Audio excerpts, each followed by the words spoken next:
ನೋಡಿದ ಮೊದಲ ವೀರ, ಬಾಳು ಕಲಿಸಿದ ಸಲಹೆಗಾರ, ಬೆರಗು ಮೂಡಿಸೋ ಜಾದುಗಾರ ಅಪ್ಪ.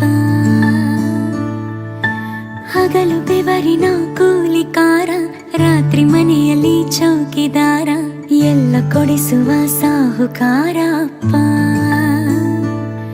ಗದರೋ ಮೀಸೆಕಾರ, ಮನಸ್ಸೇ ಕೋಮಲ, ನಿನ್ನ